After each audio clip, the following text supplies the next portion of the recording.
noite, pessoal, tudo bom? Estamos com mais um episódio do podcast Pega a Visão e dessa vez a gente está com uma convidada muito especial, a doutora Maria Beatriz Lacerda.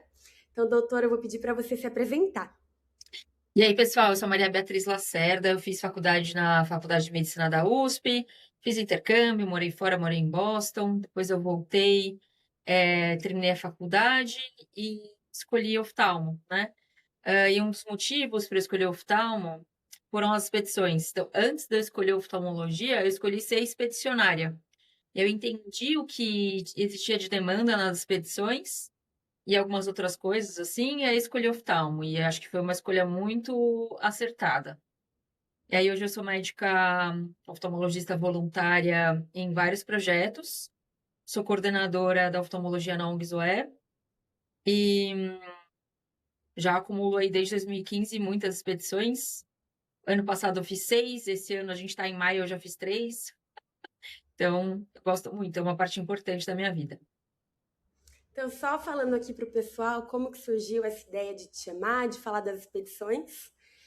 Eu estava vendo um podcast da Blau também, do Pega a Visão, de umas 2 semanas atrás, com a doutora Carolina Martinez. E aí ela falou das expedições, assim, deu uma pinceladinha por cima, falou que. E eu achei que era um papo muito legal, assim, que ia render um bom papo, um bom podcast. E aí eu me lembrei que em 2024 eu participei do Comusp pela primeira vez. Até para o pessoal conhecer aqui, para quem não conhece, né? O Comusp, ele é um congresso acadêmico, né, organizado pela USP, para os estudantes de medicina. Então, é voltado para os acadêmicos mesmo. E pensando assim no contexto da oftalmologia, como a gente não tem muito contato, né, na faculdade com oftalmo e tudo, é um bom lugar para conhecer um pouco mais da oftalmologia e tudo. E eu lembro que eu tinha feito um workshop assim de oftalmologia nesse Comusp, foi a primeira vez que eu tive qualquer contato com oftalmo. E aí quem fez uma das aulas foi você. E aí você falou das expedições, isso ficou muito forte na minha cabeça, assim, eu fiquei bem interessada na USP, para entender como são essas expedições. Então, conta pra gente um pouquinho o que são essas expedições. É um projeto da USP? Faz parte da residência, assim? Ou é uma coisa organizada por fora? Como que funciona? Bom, acho que tem várias maneiras, né, de como essas expedições podem ser estruturadas, né?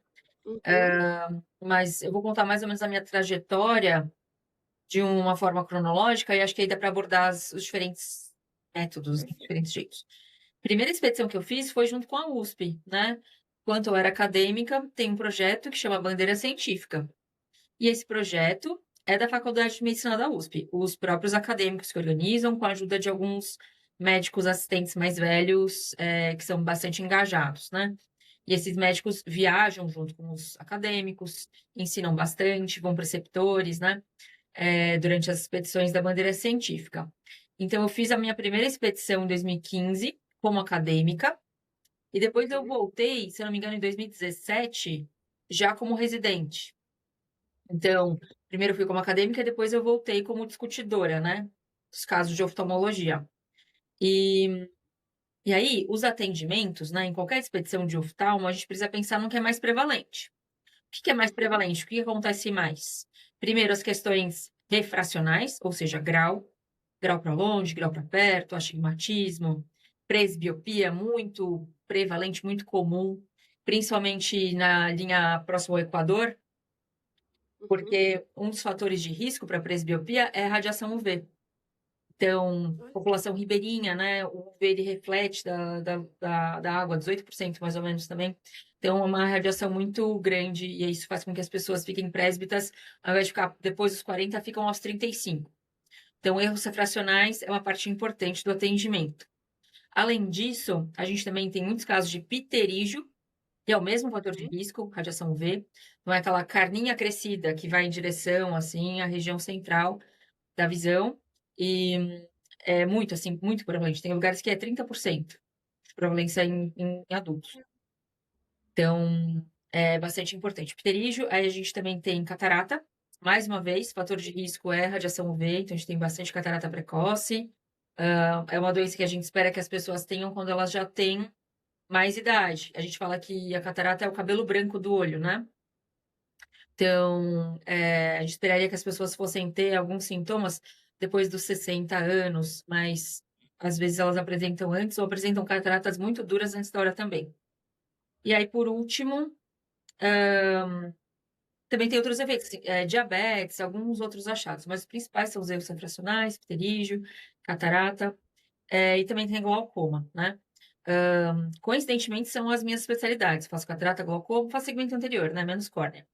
Então, é isso que a gente vai atender nesses lugares, né? Então, estava explicando para vocês a trajetória. Então, o projeto Bandeira Científica estava ali dentro da Faculdade de Medicina da USP, mas a gente foi atender isso, principalmente óculos. Não tinha tanto a parte cirúrgica. E foi crescendo em mim a vontade de aplicar essa parte cirúrgica nas expedições, né? Mas participei de outros projetos, por exemplo, Aldeia em Foco, que é um projeto muito grande do Instituto Sual Bujanra, que faz parcerias com o sistema público de saúde também, né? Então, muitas vezes, o governo ele contrata, terceiriza, né, alguns atendimentos, remunera por isso, né? No caso, remunera a instituição, né? O seu trabalho, às vezes, é remunerado, às vezes não, enfim. Mas, na maioria das vezes, não é. Então, tem esse tipo de parceria. Também tem as ONGs que vão por si, sem nenhuma parceria específica com o governo, só parcerias locais de logística e tudo mais. Então, por exemplo, Médicos da Floresta, Xingu Mascatu, a própria ONG Zoé, né? Então, são parcerias pontuais, mas não necessariamente existe uma, um acesso via governo, assim. Uhum. Uma das últimas expedições que eu fui agora foi uma conexão do Einstein diretamente com o Ministério da Saúde. Legal. E antes dessa, foi uma com a ONG Zoé, que aí foi com a AGSUS, que é uma agência terceirizada do SUS. Enfim, só para mostrar que existem várias possibilidades, né?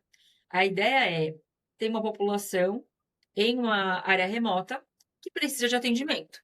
Como vamos chegar até elas? A gente vai trabalhar com ONG, buscar financiamento próprio e ajudar com a população, a gente vai buscar parcerias locais, vai buscar parcerias com o SUS, e assim que as pontes vão se construindo. E o que eu gosto muito de dizer é que o intuito de qualquer voluntário, qualquer ONG, é deixar de ser necessário em algum momento. Então, o papel final de uma ONG é, em algum momento, deixar de existir. Porque a ideia é que a gente consiga chegar até essas áreas remotas, construir estrutura, como a gente foi para Mapoeira, que é uma aldeia na divisa do Pará com o Amazonas, perto da Guiana. Quando você começa a falar de área remota, você começa a falar o nome dos rios, você não fala mais a área. Está no rio Inhamundá. Então, foi lá que a gente foi e a gente conseguiu construir, conseguiu revitalizar, melhorar uma casa de saúde que tinha lá. Então, a ONG, no caso, juntamente com a AGSUS, reformou aquela casa de saúde para poder receber os profissionais e também está sendo construída agora uma UBS, que vai ter um pequeno centro cirúrgico, enfim. Então, Eu não sabia que é, essas expedições iam além do atendimento, né? Então é uma mudança estrutural, uma mudança, é até um acompanhamento que você garante ali para a população, né? sim, Porque exatamente. depois eles vão continuar sendo atendidos e que legal. Essa é a ideia. E achar os médicos, por exemplo, você falou que vocês estão tentando construir essa UBS ou mudam a estruturação ali do lugar e reformam, mas depois é fácil manter médicos ali, oftalmologistas atendendo.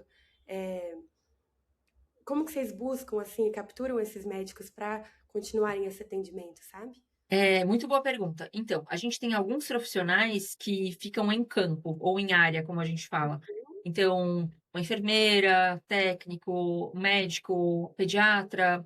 Então, tem algumas especialidades, algumas áreas da saúde que ficam lá, moram lá, vivem e fazem, às vezes, um intercâmbio. Assim como as pessoas que ficam em plataforma de petróleo, fica 15 dias, volta 15 dias e faz esse rodízio. Ah, Então, tem alguns tipos de vínculo e as pessoas se organizam dessas maneiras em escala para sempre ter atendimento naquela região. Atendimento oftalmológico ou mais especializado, ele pode acontecer de maneiras mais verticais, né? Muitas vezes não precisa de um segmento tão horizontal. Por exemplo, a gente foi numa expedição agora que foi bem em cima da hora. E eu falei: "Olha, para essa expedição eu não vou conseguir, resolver tudo. Eu vou conseguir levar óculos de perto, vou conseguir fazer tonometria, vou conseguir fazer fundoscopia, consegui fazer várias coisas. Não tudo, mas a gente conseguiu resolver bastante do que eles tinham lá. E o resto a gente triou. Ah, essa pessoa aqui vai precisar de um óculos para astigmatismo, vão ter que fazer a refração dela de um outro jeito. Ah, essa pessoa tem glaucoma, essa pessoa tem catarata, essa pessoa tem pterígio. Então, uma coisa que a gente tem que levar com muita seriedade é o prontuário do paciente nas expedições, né? Então, tabular muito bem todos os dados para que a gente possa planejar a próxima expedição e poder ir ao encontro do que aquela população precisa. Uhum, que legal. Muito interessante. Não sabia que era assim. É uma coisa muito maior, né, do que a gente imagina. Sim, E até para levar os equipamentos e tudo, como que funciona? Porque eu imagino que deve ser limitado, né, as coisas que vocês podem levar. Não sei o que seria muito essencial de ter e levar em todo o projeto, o que não seria. Como que funciona até o transporte mesmo das sim. coisas? Então, muito bem, muito boa pergunta.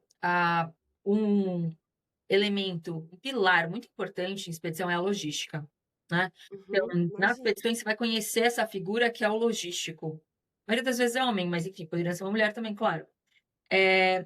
E essa figura é uma figura chave na conexão dessas pontes que eu falei, né. Então, como as pessoas profissionais vão chegar até lá, como os pacientes vão chegar até nós, quais são os insumos que a gente vai precisar. Muitas vezes não é uma expedição só oftalmológica, vão outras especialidades. Imagina, ter que Perguntar levar microscópio, aparelho de ultrassom, equipamentos grandes. E dependendo do lugar, ou você vai com 30 horas de rio, um barco, que é Uhum. muita coisa, imagina 30 horas num barco, numa voadeira, é, assim, impraticável. Ou você vai 30 de horas depois que você já viajou muito para chegar nesse é, barco. então o Sim. habitual é, você pega um avião em São Paulo, faz alguma conexão ou em Brasília, ou em Santarém, ou em Belém, ou em Manaus, e aí desses lugares a gente pega um outro avião que pode ser para Santarém, depende de onde a gente vai descer. Essa última, por exemplo, a gente desceu em Belém, e de lá a gente pegou um avião menor.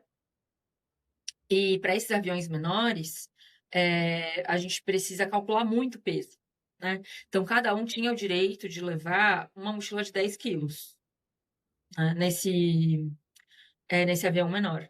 E o transporte dos equipamentos maiores foi feito por barco. Então, ultrassom, umas caixas bem grandes, assim, da Philips, e tudo mais, foi de barco. E a gente, os profissionais foram de avião, né, pra chegar mais rápido, enquanto o equipamento demorou um pouco mais para chegar. Mas enfim, tudo chega no tempo certo para a gente fazer a expedição.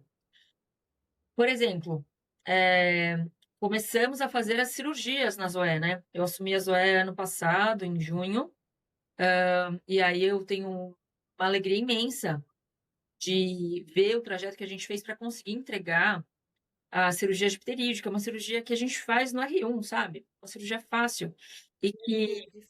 atrapalha muito a vida das pessoas, né. E e é uma cirurgia que tem baixo índice de complicação, é uma coisa que a gente tem que pensar com muita seriedade na hora de tentar entregar bons resultados para a população. A gente tem que ser muito responsável, né, pelo que a gente decide fazer, operar, né.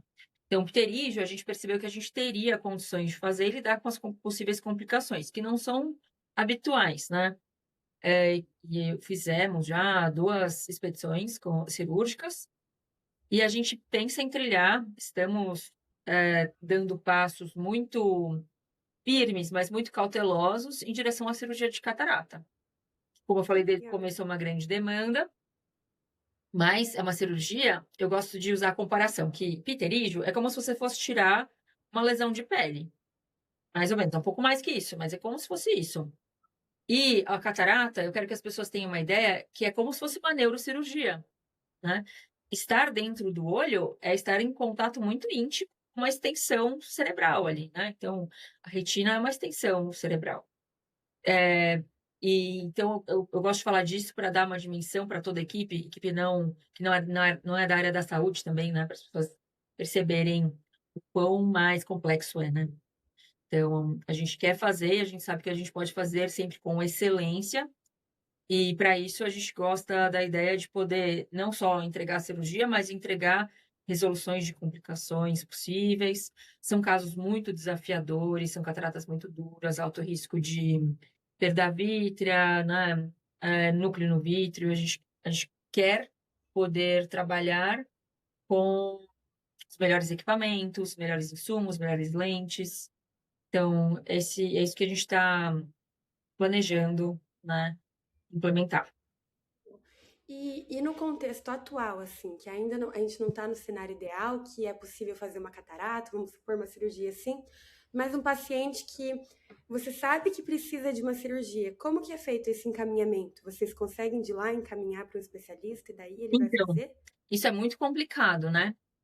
Como eu falei, a nossa intenção é que ao momento não precisem mais da gente, mas acho que por algum tempo Uhum. ainda vão precisar, porque É uma mudança que a gente vai de passinho em passinho, né?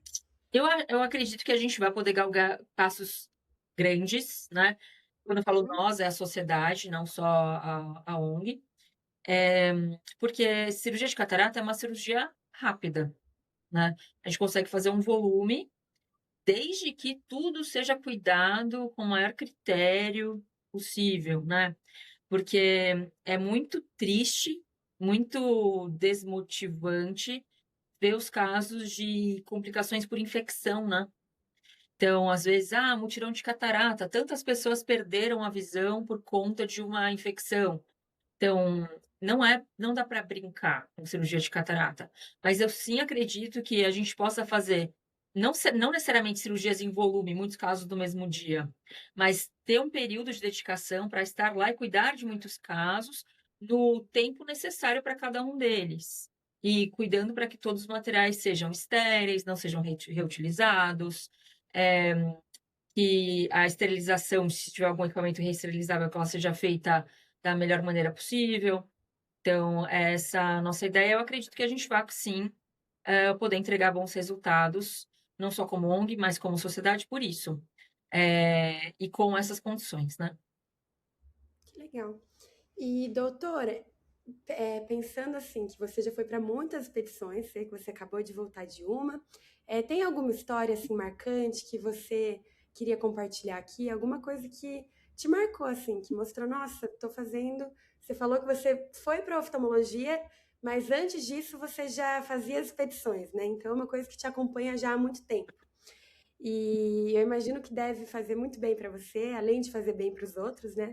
Acho que todo trabalho voluntário, assim, a gente sai mudado mesmo, com um olhar mais simpático, com um olhar mais humano. Então, pensando nisso, assim, tem alguma história que te marcou muito, assim, que você nunca mais vai esquecer? Tem várias histórias, mas vou te dizer que as histórias também vão além dos atendimentos. Ah, com certeza. Você Sim. vai, você conhece a Por realidade da exemplo, quando eu fui para Mapoeira, teve uma menininha de 5 anos que grudou em mim. Daí a gente ia para cima e para baixo, ela ficava de mãozinha dada, e o pessoal, o povo Uai-Uai, eles são muito afetivos, assim, afetuosos, sabe. Então, com certeza é uma memória que eu vou gravar por muito tempo, essa interação que eu tive com essa etnia, esse povo, e essa menininha que, não sei, a gente teve uma conexão, foi muito legal. Que Eh, legal. Também vários casos em atendimentos, né, então, os de catarata, não posso dizer, eu não operei catarata em área remota ainda. Mas os pterígios com certeza, né, os pacientes ficam muito felizes. Tem alguns casos que são muito dramáticos, né, que o paciente tem um pterígio grau 4, que é quando invade a região central, por mais de um lado, por cima, por baixo, enfim. Nossa. Tem vários Então, pterígios ao perde mesmo muito tempo, a visão, cobre né? toda a córnea. Então o paciente deixa de enxergar e passa a enxergar depois da cirurgia. Também Como que é essa casos sensação, assim, de ver um paciente, de abrir o olho e do nada mudar a visão dele, assim, deve é ser super muito emocionante. legal, mas, os casos mais se você for seguir na oftalmologia, os casos que mais vão te emocionar são os casos de FEC. O que que é FEC? É uma facectomia, tudo que é fac é cristalino.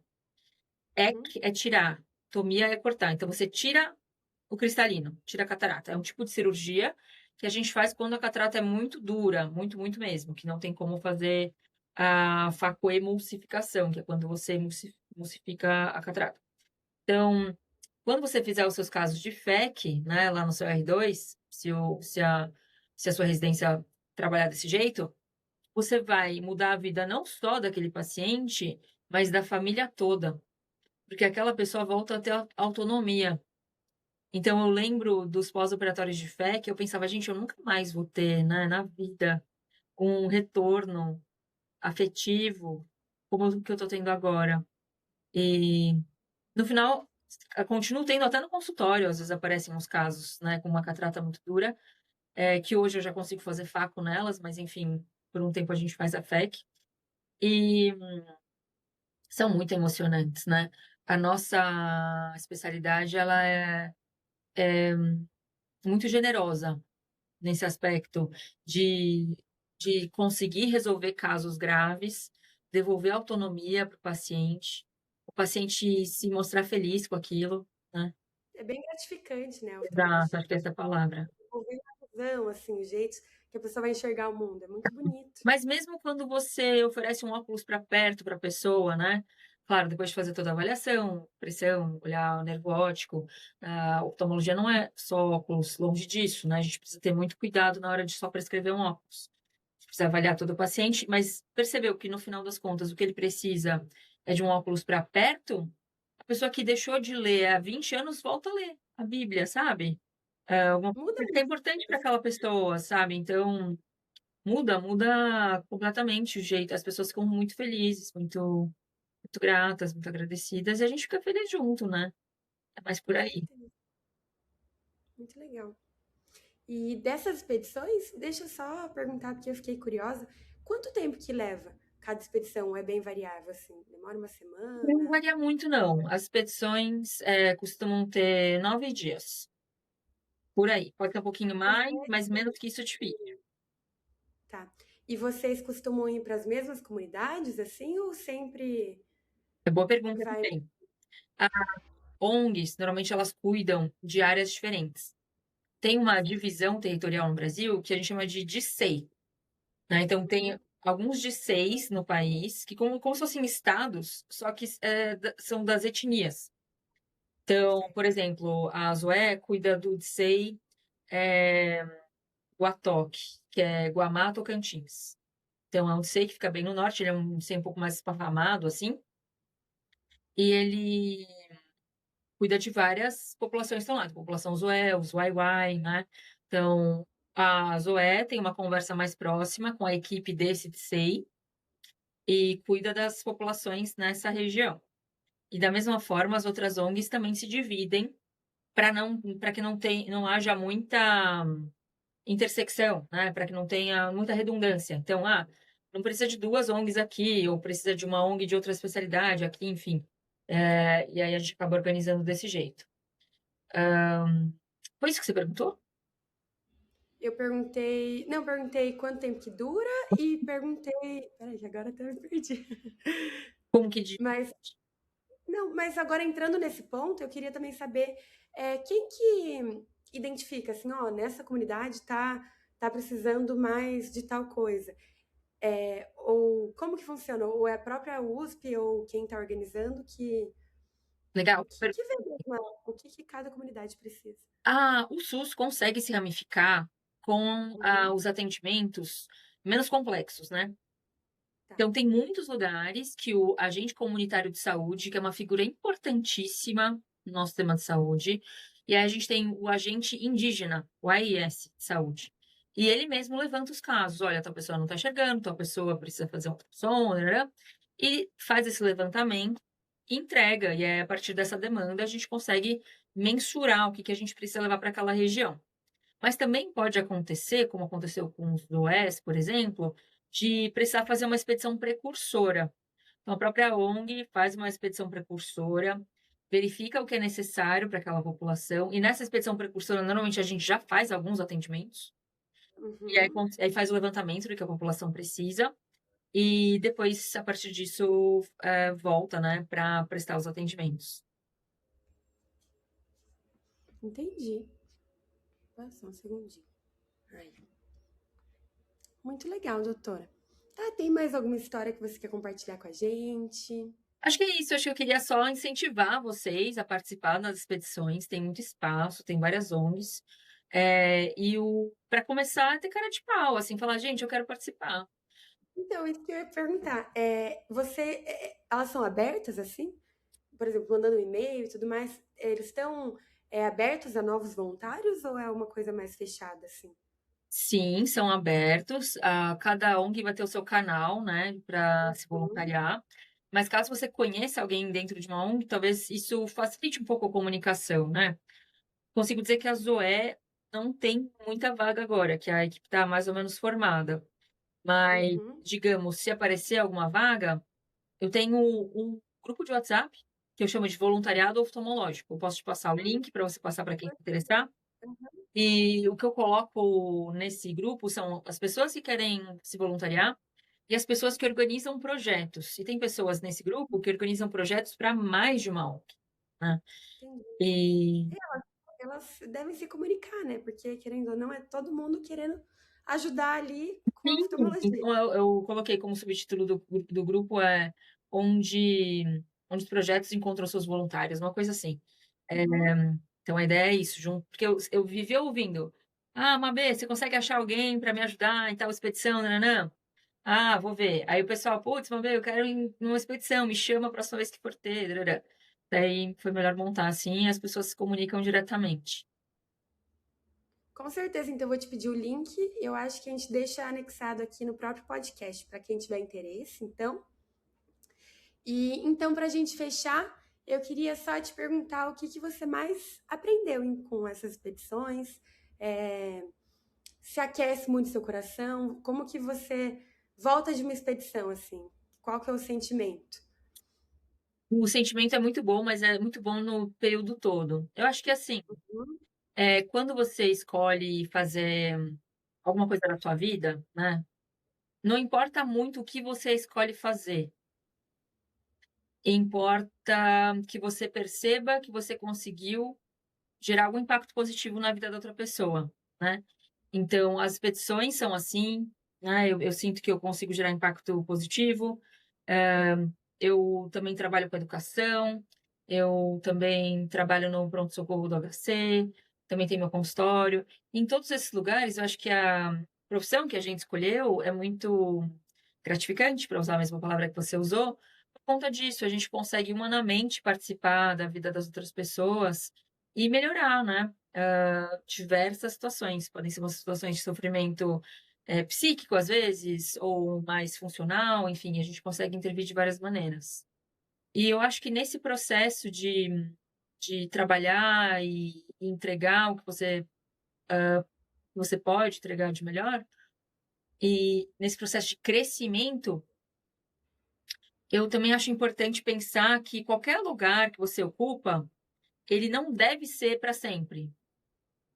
Então, uma frase que eu uso, que eu acho que é minha, acho que eu não copiei de ninguém, é: "Ter sucesso é criar sucessão".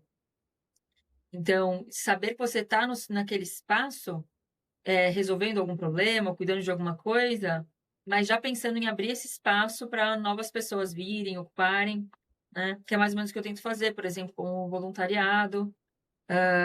E esse criar sucessão, também é essa conversa que a gente está tendo agora, né, de pensar em trazer novos voluntários para mais projetos, projetos dos quais eu já participei, agora eu estou em outro, pode ser que daqui a um tempo eu esteja em outro e alguém venha para o meu lugar, enfim, eu acho que essa a vida é exatamente isso, é como se fosse uma escadinha, né? A gente está aqui e daí a gente sempre tem que estar aberta para novas oportunidades e a gente vai para uma outra oportunidade, alguém ocupa esse. E é isso, a gente sempre tem que estar em movimento mesmo. é, certo?